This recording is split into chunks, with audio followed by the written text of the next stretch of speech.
Every December, the three biggest music platforms in the United States, Spotify, Apple Music, and Amazon, release their year end charts, offering the clearest snapshots of how the world actually listened. Spotify drops its cultural behemoth, Wrapped, Apple unveils its data rich replay, and Amazon delivers its increasingly influential Amazon delivered rankings. Each list is compiled differently, shaped by streaming behavior, playlist ecosystem, and platform demographics, which is why no two charts ever look the same. Today, we are walking through the top five from each platform global year end songs, examining where Asian artists placed throughout their top 100 and stacking the platforms side by side to see how tastes diverged across services. And this year lists delivered curveballs. Songs from BTS members surge into global top 100 despite the group being out of the limelight for 3 years now. aespa also landed one of the year's most impressive placements with Whiplash. And with that, let's begin with Spotify Global Top Songs, where the world collectively decided we are still in Bruno Mars era.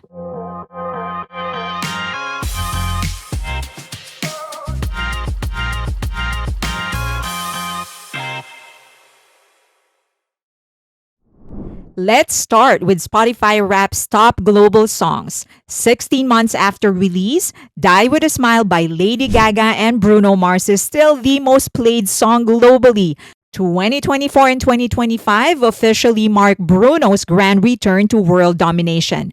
Not a comeback, just a reminder that he never ceded the throne. Billie Eilish holds at number 2 with Birds of a Feather. At number 4, Alex Warren's Ordinary continues its massive run. Bad Bunny closes top 5 with DTMF, but the real cultural event is another Bruno hit, this time with Rosé for Apathy at number 3. Apathy rode a year-long viral cycle, a cross-generational fan base, and the Bruno Mars Renaissance effect. Rosé gained her biggest solo hit to date, and Bruno returned with a double strike. Die With a Smile at number 1 and Apathy at number 3. Jump to number 7 and you'll find Golden by Huntrix EJ, Audrey Nuna, and Ray Amy. Every month, the song gained new listeners, and by the end of the year, it was charting higher than songs that debuted with triple its playlisting. Asian representation is strong throughout Spotify's top 100. At number 21, One of the Girls by The Weeknd featuring Jennie and Lily Rose Depp continues its long chart life. At number 26, Who by Jimin, an unpromoted solo song released in 2024, is still being streamed across the globe. And number 42, Don't Say You Love Me by Jin extends its streak as a ballad powerhouse. At number 43, Like Jenny by Jenny proves that sometimes a 3-word hook is all you need to take over TikTok for half a year. Now let's compare this to Apple Music Replay's top global songs. Apple Music crowns Apathy again by Bruno Mars and Rosé as its number 1 global song. Bruno topping Spotify and Apple simultaneously is one of the clearest signs of his multi-year resurgence. Golden appears again at number 15. Cross-platform consistency is rare. Most soundtrack-adjacent hits don't have this kind of global stickiness. And Asian performers fill several more of Apple's top placements. At number 33, aespa's Whiplash proves girl groups can chart hard even without angsty anthems. At number 51, Soda Pop by Saja Boys, Andrew Choi, Nekwav, and Danny Chung becomes one of this year's most surprising hits. It climbed without fandom engine, carried almost entirely by TikTok discovery. Like Jennie returns at number 62, confirming Jennie's chokehold across platforms. And number 86, once again, Saja Boys, Your Idol. It is one of the few all-Asian collaboration to crack Apple's global rankings. Next, let's look at Amazon Delivered. Amazon's top 6 opens with a different flavor. Back to Friends by Somber tops the list, followed by Bad Bunny, DTMF, Number 3 is Taylor Swift's The Fate of Ophelia, Alex Warren's Ordinary, and What I Want by Morgan Wallen and Tate McRae. Then, there it is again. Golden, soundtrack by K-pop Demon Hunters. By the way, EJ, one of the performers, actually wrote the song. And further down the list, Asian artists make strong appearances. Number 26, Gabriella by Cat's Eye, gives 2024 most internationally visible girl group another win. Number 33, Apathy, continues its reign. Number 58, Like Jenny. At number 65, Blackpink's Jump lands another girl group entry in a Western leaning chart. And number 72, Soda Pop shows up again. And at number 75, Eyes Closed by Jisoo and Zayn delivers one of this year's most successful East and West pop pairings. And here are your top 3 charts side by side. You can just pause the video if you want to look at it longer. How about we focus on K-pop? 2025 Spotify Wrap Global Top K-pop Songs of the Year. Apathy, already discussed but worth repeating. This is the biggest K-pop song of the year by a wide margin. And while Bruno Mars is not a K-pop artist, Rosé is. Golden, the soundtrack sleeper that turned into a global streaming phenomenon. And once again, that unpromoted solo song, Who by Jimin, charting this high with a track released in 2024? Pretty impressive. And Don't Say You Love Me, not really surprising. Jin's ballad power remains undefeated. Like Jenny by Jenny is holding strong in TikTok. Your Idol, a rare collaborative track that broke out organically. Soda Pop, its viral loops carried it across platforms, especially in Southeast Asia.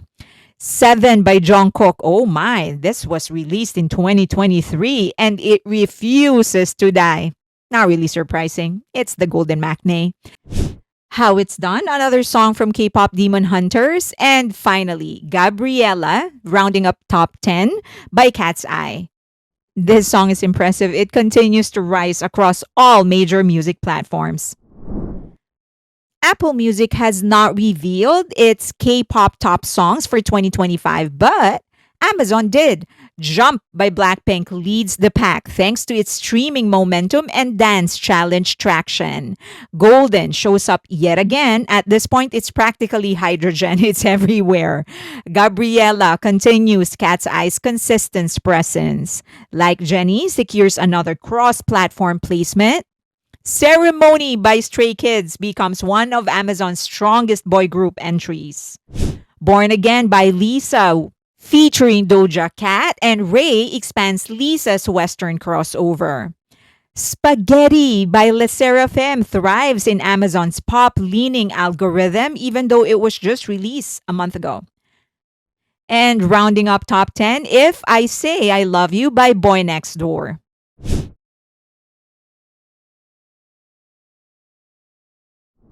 And for other big news, Spotify's number 1 K-pop artist has been the same every year since 2018.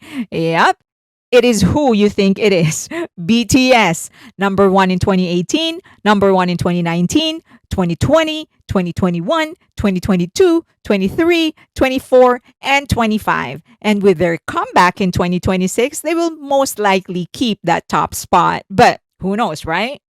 Considering their last group comeback was 2020 with B, yet they continue to dominate year after year. No activity, no promotions, no world tours, just the catalog doing all the work. And they reflected their power even in Spotify's most streamed K-pop soloists of 2025. Jennie took the number 1 spot, the biggest solo female K-pop act globally this year. And not too far behind is her bandmate Rosé. Apathy gave her the biggest global hit of her solo career. Apple Music rounded it at number 1 globally. Hello! And at number 3 is someone who has not released an album or a song since 2023.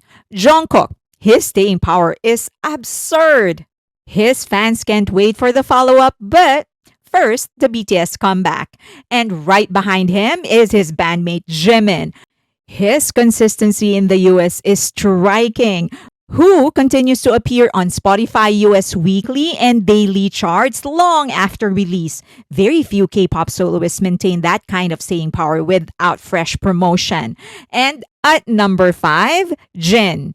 Don't Say You Love Me continues to chart across all platforms, and it will most likely be his fastest song to reach 1 billion. Well, that golden voice deserves to be streamed. And at number 6, Lisa. Her collaborations, fashion visibility, and Western features boosted her global presence. She is truly Louis Vuitton's princess. And there are talks that she might just do a Disney movie.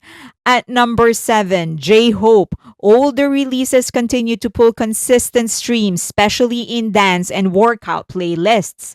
But remember, he holds the crown for the highest grossing world tour by a Korean soloist. And that wraps up our review of the biggest year end charts. Spotify, Apple Music, Amazon Music, three platforms, three very different ecosystems, but one very clear takeaway. Asian music is here to stay. But we're not done yet. This is just part one of our year end series. Next up, we are going to pull some of the top lists from across the industries. That includes our roundup of the best moments or most memorable moments in K pop, the biggest shifts, and also the biggest moments in Asian entertainment.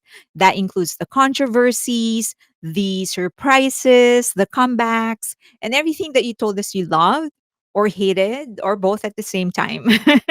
But if there's any list that you want us to pull or any episode that you want us to create, an artist that you want featured or a moment that you think it deserves a spotlight, just let us know. We are definitely building the next episode with you. Thank you so much. Please consider donating to the channel. The QR code should be on your screen right now. We are porting all of the resources in our online magazine, asianentertainmentandculture.com. It is launched. We're just putting more content in there before we do a formal launch. And I'm hoping to do that this month. If not, then we'll probably do it January. And any kind of suggestions, constructive criticism, all of those will be welcomed. Also, please follow me on X, Instagram, but more importantly on Patreon because that's where the community is. If you're looking for people to have discussions with about movies, TV shows, fun stuff, that's the place for you. We're already planning the concerts that we are going to be attending in 2026. We do gather for concerts, we go on trips. So please consider joining us. And if you are a Patreon member or YouTube member, I do a live stream, members only once a week. Those don't go public and also exclusive videos. So please support me there as well if you can. That's it. Thank you so much for being here. Thank you for supporting me. Please like the video, subscribe, and hit that notification button. But the most important thing is for you to share the video because that's pushing the algorithm to recommend us to more people so that we can grow bigger faster. Thank you so much. Till next time.